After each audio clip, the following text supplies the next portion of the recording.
Muy bien, queridos hermanos, hermoso tiempo estamos teniendo en la presencia de nuestro Dios y hoy vamos a seguir con nuestra serie de mensajes que hemos comenzado el domingo pasado y estamos llamando a esta serie Prestado, cuidando bien lo que Dios nos encomendó. En esta serie estamos hablando de lo que comúnmente se habla en la iglesia con el nombre de mayordomía. Y lo central de esta serie de mensajes tiene que ver con reconocer la realidad de que todo aquello que nosotros llamamos nuestro es en realidad de Dios. Es algo que Dios nos dio para que lo cuidemos, para que lo administremos, para que seamos buenos mayordomos de todo eso. Y habíamos hablado también que si queremos disfrutar de aquello que Dios nos ha dado, debemos ser buenos mayordomos y vivir con sabiduría. El domingo pasado hablamos de uno de los tesoros más grandes que el Señor nos ha dado, el tiempo. Y hablamos de lo importante que es vivir con sabiduría nuestro tiempo que el Señor nos ha dado. Y hoy vamos a hablar de otro gran tesoro del Señor, las relaciones. El título del mensaje en esta mañana es Cuidando bien nuestras relaciones. Las relaciones interpersonales son una gracia, son un regalo de Dios. Hemos sido creados para vivir en comunidad y comunión con otros seres humanos en las diferentes áreas de nuestras vidas. Pero así también, eso que es una gracia, un regalo, es una de las áreas que mayormente causa insatisfacción y tristeza, nuestras relaciones interpersonales. Difícilmente alguien pueda decir acá, yo nunca he tenido problemas interpersonales con nadie. Ni tampoco va a poder decir, tuve problemas pero no me han afectado en nada. Ni todo el dinero del mundo puede dar paz y tranquilidad cuando hay algún problema interpersonal. Es interesante que a veces el dinero es una de las causas de conflictos interpersonales, pero una vez que se resuelve la parte financiera, los conflictos interpersonales y las heridas que ocurrieron continúan. No hay medicamento que pueda sanar una herida causada por una relación interpersonal. No es que uno puede decir, yo tuve un conflicto interpersonal, toma 500, tanto, 50 cc de esto y ya no vas a sentir nada, te vas a olvidar de ese conflicto interpersonal. No hay medicamento para eso. Los problemas interpersonales marcan la vida. En algunos casos pueden transformar completamente el carácter. Después de un conflicto interpersonal, muchas personas cambian radicalmente porque así de fuerte pueden ser esos conflictos. Quitan el gozo. En algunos casos, las secuelas de los problemas interpersonales producen daños tan severos que llevan a enfermedades reales y graves. Los problemas interpersonales pueden llevar a depresión y en algunos casos hasta suicidio. Podemos tener todo bien, estar bien financieramente, estar bien de salud, pero un conflicto interpersonal puede quitarnos completamente nuestro gozo. Es como una espina que nos entra en el pie. En una oportunidad, no sé si a alguno de ustedes le pasó, me entró una espina de coco, de cocotero. Y tiene luego todo un relato supersticioso eso, y yo tenía miedo porque decían, si te entra una espina de coco puede ir por tus venas y entrar hasta tu corazón, ¿verdad? Entonces yo todos los días trataba de quitar esa espina, pero la espina de coco es tan, no sé, tan inteligente, ¿verdad? Que vos le presionás y parece que entra más. Y tocás y es complicás. Y yo tenía ya un buraco enorme, así un agujero enorme en el pie. Nunca salía esa espina. Lo mejor era dejar nomás ahí y dejar que el proceso, y un día salió o se desintegró o no sé, tal vez hoy esté en mi corazón, ¿verdad? No sabemos. Pero las relaciones interpersonales son así, hermano. Esa espina molesta. Te acordás todo el tiempo que está ahí. Puedes estar tranquilamente en lo financiero, puedes estar bien de salud, pero un conflicto interpersonal va a ser como esa espina que está ahí en tu corazón robándote la paz. Hay muchas personas que a veces dicen, ¿por qué en la iglesia todo el tiempo se habla de pecado? ¿Por qué la Biblia en varias partes habla del pecado? No es tanto así, mucha gente dice, ¿verdad? Y normalmente cuando aquí en nuestro contexto, tal vez algunos de nuestros hermanos se habrán dado cuenta, si preguntamos, ¿sos un pecador? La gente te dice, no, yo nunca robé, nunca maté, yo nunca hice nada grave. Y de repente a muchos les cuesta reconocer que el pecado tenga un efecto tan grave en nuestras vidas. Pero queremos una prueba de lo afectado que está nuestro corazón por el pecado. Miremos nuestras relaciones. La manera en que nos herimos unos a otros. La manera en que nos tratamos unos a otros. Y vamos a darnos cuenta que el pecado realmente ha hecho un mal muy grande en nuestros corazones. A veces, con una palabra hiriente que decimos, una palabra, ¿y cómo lo decimos? Es suficiente para marcar de por vida a una persona. Y somos capaces de hacer eso. Y eso tiene que mostrarnos cuán gravemente afectado está nuestro corazón por el pecado. Ahora la pregunta es, ¿cómo hacemos para manejar sabiamente nuestras relaciones? Para que lleguen a cumplir su propósito de ser de bendición. Hoy queremos responder esta pregunta por medio de la palabra de Dios. Y te hago una pregunta, mi hermano, mi hermana. ¿Estás sufriendo hoy por causa de las relaciones interpersonales en alguna esfera de tu vida? Tal vez trabajo, en tu vecindario, en la iglesia, en tu familia. Yo te invito a que en este momento podamos orar y pedirle una vez más al Señor que nos hable.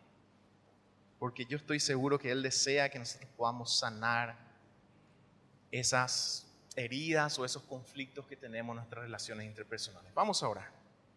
Señor, una vez más estamos postrados delante de ti, Señor, con un corazón humillado. Y ahora te pedimos, Señor, que nos hables, que abras nuestro entendimiento, que prepares nuestros corazones. Señor, este es un tema delicado el que estamos tocando hoy, porque es un área en donde vemos realmente cómo el pecado nos afecta, Señor. Señor, hoy queremos que tú obres, que sanes heridas, que corrijas nuestras actitudes, que nos des paz. Te pedimos esto en el nombre de Jesús. Amén y amén. El sermón, el mensaje de hoy es un mensaje temático, es decir, vamos a ver varios textos en la Biblia, pero quiero comenzar con un texto base que es una advertencia del final al que pueden llegar las relaciones interpersonales no cuidadas en la iglesia, y en realidad esto se aplica a cualquier contexto. Y vamos a leer Gálatas capítulo 5, versículo 15. Fíjense lo que escribía el apóstol Pablo a la iglesia. Pero si os mordéis, dice, y os coméis unos a otros, mirad que también no os consumáis unos a otros. En otra versión leemos, pero si siguen mordiéndose y devorándose, tengan cuidado, no sea que acaben por destruirse unos a otros. Una advertencia de la palabra del Señor, porque hay veces que nos acostumbramos a vivir en conflicto y nos acostumbramos y parece que es cuestión de la vida nada más vivir mordiéndonos y devorándonos, pero el apóstol Pablo decía en la iglesia, fíjense que si continúan así pueden llegar a destruirse unos a otros. Así de serias son para el Señor nuestras relaciones interpersonales. Pueden llevar a este fin. Así que, hermanos, prestemos mucha atención a lo que el Señor quiere decirnos en esta mañana. Quiero ver con ustedes 3 principios que nos ayudan a cuidar bien nuestras relaciones y finalmente, como conclusión, reflexionar a la luz de la palabra en la razón principal por la cual debemos cuidarla. Entonces vamos a comenzar viendo 3 principios, o vamos a llamarles también reglas, que van de lo más superficial hasta lo más profundo. Vamos a hablar de la regla de plata, la regla de oro y la regla de diamante para cuidar nuestras relaciones. Así que vamos directamente al primer principio para cuidar bien nuestras relaciones. La regla de plata. La regla de plata es: no hagas con otros lo que no quieres que te hagan a ti. Esta es una regla relacionada con la llamada ley del talión que encontramos en el Antiguo Testamento, en Éxodo y en Levítico.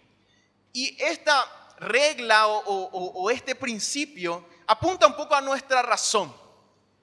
Y si la aplicamos, hemos de mejorar nuestras relaciones, porque vamos a decir, yo no voy a hacer a otro eso que no me gusta que me hagan a mí. Yo no voy a hacer a otro eso que yo no quiero que me hagan a mí. Es un principio muy fundamental. Y en la ley, vamos a leer Levítico capítulo 24, versículos 19 al 20, leemos lo siguiente. Y el que causare lesión en su prójimo, según hizo, así le sea hecho. Rotura por rotura, ojo por ojo, diente por diente. Según la lesión que haya hecho a otro, tal se hará a él. Hay veces que cuando leemos esto en el Antiguo Testamento entramos en conflicto y decimos, ¿cómo es posible? Esta ley parece que invita a la venganza y eso es totalmente contrario a lo que el Señor Jesús nos enseñó.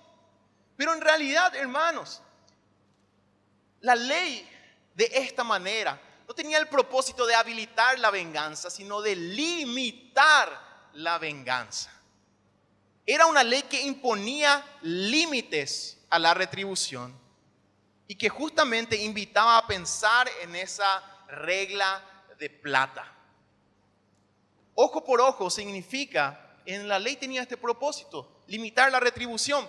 Si alguien me quitó un ojo, yo solamente le puedo quitar hasta un ojo. Si alguien me quitó un diente, el límite es el diente.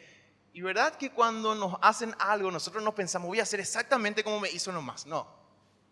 Me ofendió con una palabra, yo le voy a ofender con 10. Esa siempre es nuestra actitud. Me hizo esto, yo le voy a hacer peor para que aprenda, decimos. La tendencia de nuestro corazón nunca es buscar siquiera la retribución limitada, sino ir más allá de nuestra venganza. Entonces, y esto se relaciona con la regla de plata, en la ley tenemos este límite. Y era una ley que ayudaba a que la venganza no fuera más allá. Había un límite y el límite era solamente aquello que recibimos.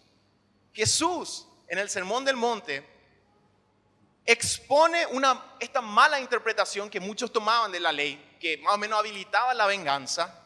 Y él dijo, oísteis que os fue dicho, ojo por ojo, diente por diente. Yo les digo, aquel que le pega en una mejilla, dale la otra. Si alguien te pide tu túnica, dale también tu capa. Si alguien te exige caminar 1 milla, camina 2. Jesús estaba resaltando cuál era la interpretación correcta de esta ley. No se trataba de venganza, era simplemente un mecanismo de limitar la venganza. Jesús llamaba a ir más allá. Y vamos a ver un poquito más de esto en la siguiente regla. Este principio, la regla de plata, no lo vemos únicamente en la Biblia, sino que es casi un resultado del uso de la razón humana. En el Código de Hammurabi, una serie de códigos legales, el más antiguo conocido en la historia, había un principio muy interesante que se relaciona también con la regla de plata. Y en uno de los apartados decía así, ¿cómo solucionar un conflicto? Si había una persona que acusaba a otra de algo, la ley decía, muy bien, si hay una acusación, entonces el acusado va a ser tirado al río. Si se hunde, quiere decir que es culpable. Pero si no se hunde, entonces el que acusó va a ser tirado al río, atado y va a sufrir la pena de muerte. Hay del que acusaba a alguien que sabía nadar, ¿verdad? Pero es interesante que esta ley motivaba a la razón, porque uno decía, yo no voy a acusar a nadie en vano, yo no voy a acusar a nadie de balde, porque mi vida está en juego. Yo no voy a hacer a otros lo que yo no quiero que me hagan a mí. Entonces, si nosotros aplicáramos esta ley, nuestras relaciones mejorarían probablemente en buena medida. Aunque sea un principio antiguo, aplicarlo puede ayudarnos a cuidar nuestras relaciones. A mí no me gusta que me griten, entonces no grites. Yo no quiero que me engañen, entonces no engañes. Yo no quiero que me maltraten, no me gusta que me maltraten, entonces no maltrates. La regla de plata, no hagas a otros lo que no quieres que te hagan a ti. Y vamos ahora a ir un poco más profundo y vamos a ir a la regla de oro, que es más conocida por nosotros. La regla de oro dice, haz a otros así como quieres que te hagan a ti. Es una regla más conocida porque el mismo Señor Jesús la enseñó en el Sermón del Monte. Leemos en Mateo capítulo 7, versículo 12, que el Señor dijo lo siguiente: así que todas las cosas que queráis que los hombres hagan con vosotros, así también haced vosotros con ellos, porque esto es la ley y los profetas. La ley de oro va más allá de la ley de plata, en que anima a que nuestra búsqueda del bienestar del prójimo sea activa y positiva, que se vea en la generosidad, en la compasión, en el amor, y no solamente estar esperando. La ley de plata es limitante, es negativa, no hacer, pero la ley de oro nos invita a hacer aquello que nosotros también queremos que nos hagan. Se apela también a nuestra razón y también a nuestro deseo propio de bienestar. Muchos dicen: yo quiero ser respetado. La ley de oro dice entonces: respetá a los demás. A mí me gusta recibir cariño. Entonces da cariño si te gusta recibir cariño. A mí me gusta que me ayuden. Entonces ayuda a otros si querés que eso te hagan a ti. La regla de oro. Si aplicáramos estas dos reglas constantemente, nuestras relaciones mejorarían radicalmente. Esa es la verdad.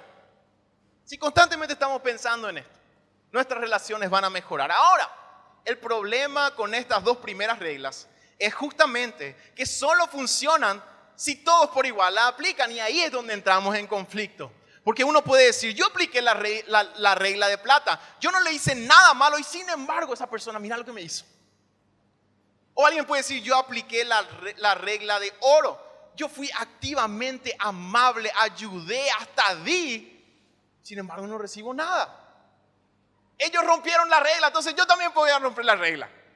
Y ahí es donde el conflicto comienza, y desde lo más pequeño en nuestra familia hasta lo más grande en toda la sociedad, vemos constantemente que estas reglas, que si usamos la razón nos van a ayudar a llevarnos bien, se rompen constantemente.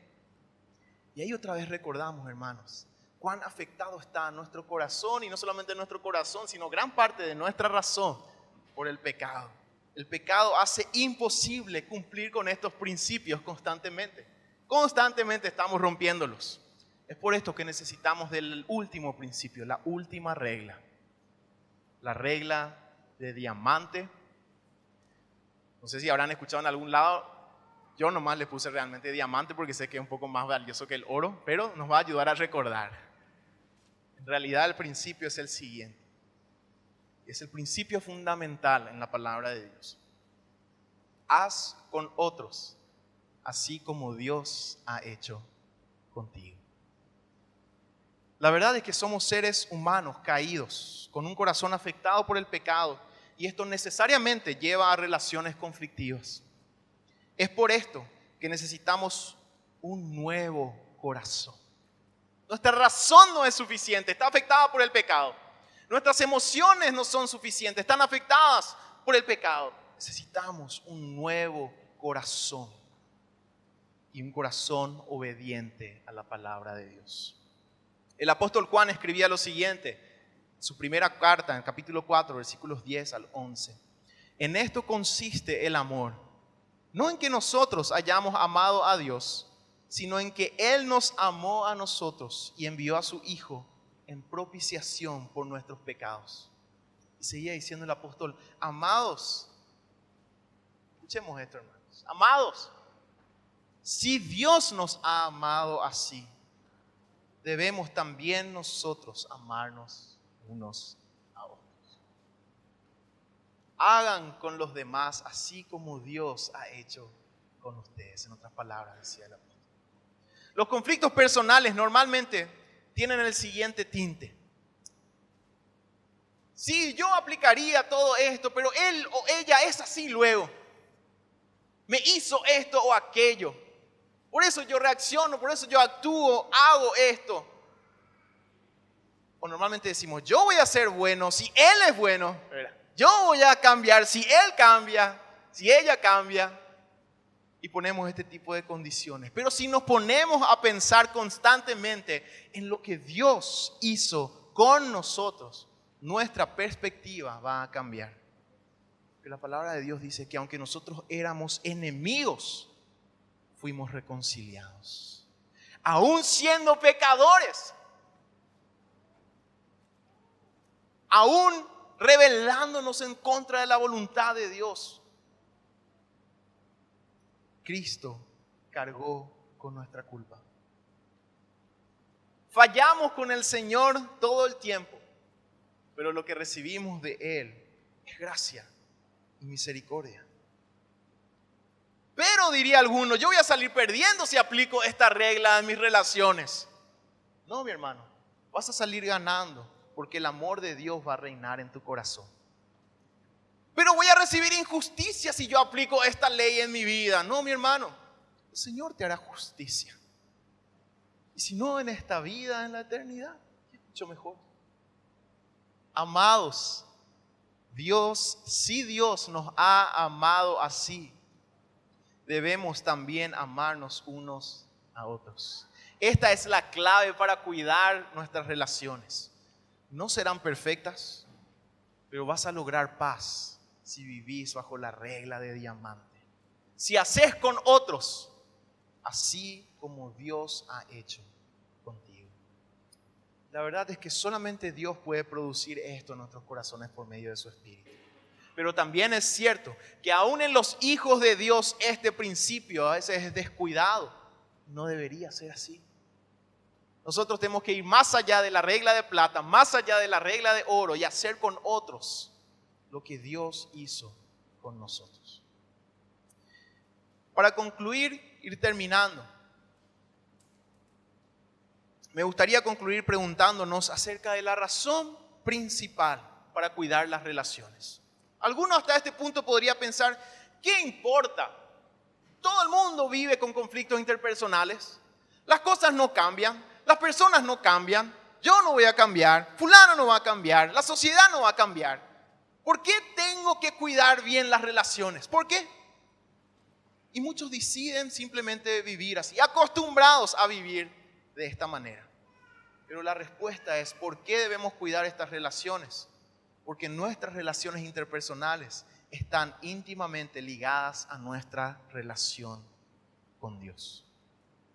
En Gálatas capítulo 5, 14, un versículo antes del que leíamos al inicio, Pablo escribía a la iglesia lo siguiente: porque toda ley en esta sola palabra se cumple: amarás a tu prójimo como a ti mismo. También Santiago escribía a los hermanos que tenían la tendencia de hacer acepción de personas. Santiago 2:8. Si en verdad cumplís la ley real, conforme a la Escritura, amarás a tu prójimo como a ti mismo, bien hacéis. Jesús había dado la versión larga de esta frase. La leemos en Mateo capítulo 22, versículos 36 al 40. Maestro, venía alguien a preguntarle a Jesús, ¿cuál es el gran mandamiento en la ley? Jesús le dijo, amarás al Señor tu Dios con todo tu corazón y con toda tu alma y con toda tu mente. Este es el primero y grande mandamiento. Y el segundo es semejante, decía Jesús: amarás a tu prójimo como a ti mismo. De estos dos mandamientos dependen toda la ley y los profetas. Fíjense qué interesante la manera en que tanto Pablo como Santiago fusionan estos dos mandamientos en uno. Y ellos dicen, aquí se cumple la ley, amarás a tu prójimo como a ti mismo. No es que ellos invirtieran el orden, sino que a sus oyentes y lectores que sabían muy bien del primer mandamiento, les querían demostrar que eran inseparables. Tal vez muchos decían, yo amo a Dios, eso es más importante. Pero cuando tanto el apóstol Pablo con el apóstol Santiago fusionan esto en uno, le están recordando, no se pueden separar estas cosas.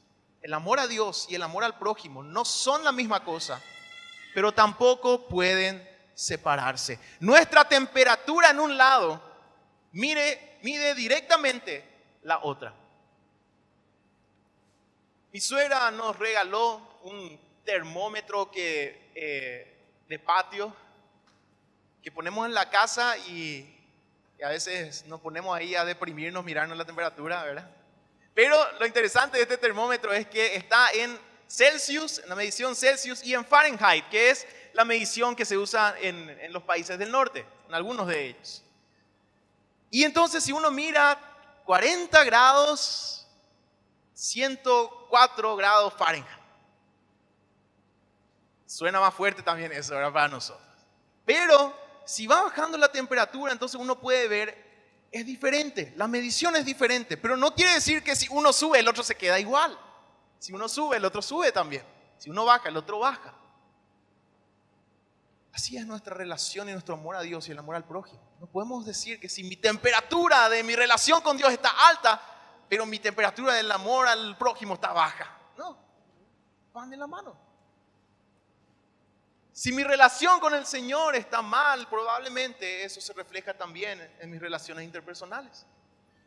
Si mis relaciones interpersonales están mal, eso quiere decir que probablemente tu relación con Dios también se vea afectada. O en las palabras del apóstol Juan en 1 de Juan 4:20.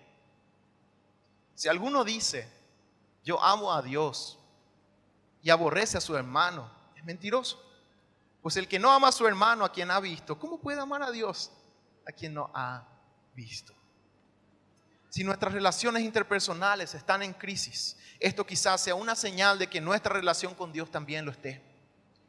Las relaciones interpersonales son un área en donde vemos claramente la soberanía de Dios en nuestras vidas. Pensemos, hermanos, nosotros no elegimos el país en donde nacimos. No elegimos la ciudad en donde nacimos, incluso en donde vivimos, porque fuimos criados por nuestros padres y fuimos a la ciudad en donde ellos estaban viviendo, trabajando. No elegimos a la familia. No elegimos a la familia extendida, siempre se dice eso, ¿verdad?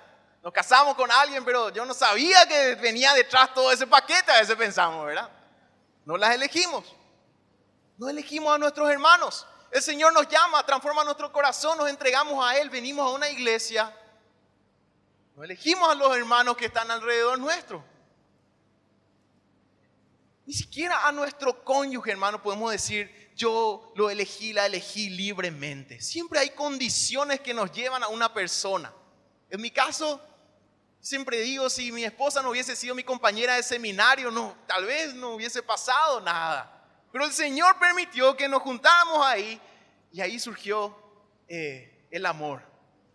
¿Por qué? Porque teníamos gustos similares, llamados idénticos, etcétera. Pero el Señor nos unió. Así también con tu esposo, con tu esposa. Tal vez vos dijiste, me casé y después de unos años decís, ¿con quién me casé? ¿Verdad? El Señor puso esa persona a tu lado. Se dieron las condiciones que vos no controlaste para que estés con tu cónyuge. Y lo mismo pasa con las relaciones más amplias. Nosotros no tenemos control de las condiciones que hacen que nosotros estemos en contacto con otra persona. No elegimos nuestras relaciones. Constantemente en su soberanía, Dios pone a nuestro alrededor personas con quienes no elegimos relacionarnos, pero con quienes tenemos que hacerlo. Y así como dijimos en el tiempo que tenemos, que el tiempo que tenemos es de Dios, las personas que están a nuestro alrededor, desde los menos íntimos hasta las más íntimas, han sido puestas por Dios para que nosotros administremos nuestras relaciones con ellos. Por lo tanto, cuando nos quejamos de las personas que nos rodean y descuidamos o despreciamos las relaciones que nos unen con ellas, estamos en realidad pleiteando con Dios y su soberanía. No podemos elegir a las personas con quienes nos hemos de relacionar. Dios hace esto. Pero sí podemos elegir de qué manera vamos a relacionarnos con ellos. Dios ha puesto a nuestro alrededor personas por su soberana voluntad para que nosotros seamos de bendición haciendo con ellas, así como Él ha hecho con nosotros. Y te pregunto, mi hermano, mi hermana, ¿qué estás haciendo con las relaciones que Dios ha puesto en tu camino? ¿Estás cuidándolas? ¿Sos una persona de bendición? Recordá que esto se relaciona directamente con tu relación con Dios. Todas nuestras relaciones deben estar marcadas por la regla de diamante. ¿Tenés conflicto? Quizá esto sea señal de que el Señor te esté diciendo que es el momento de arreglar también tu relación con Él. Porque cuando estés bien con el Señor, entonces vas a poder hacer con los demás, así como Él ha hecho contigo. ¿Qué ha hecho Dios contigo? Aunque eras enemigo, fuiste reconciliado.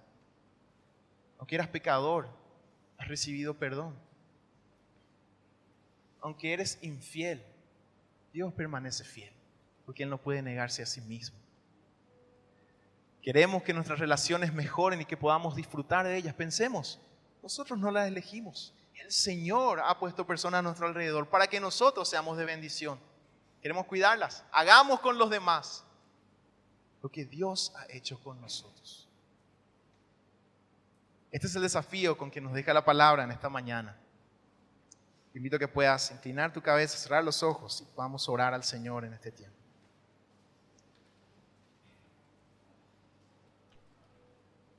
Nuestro buen Dios,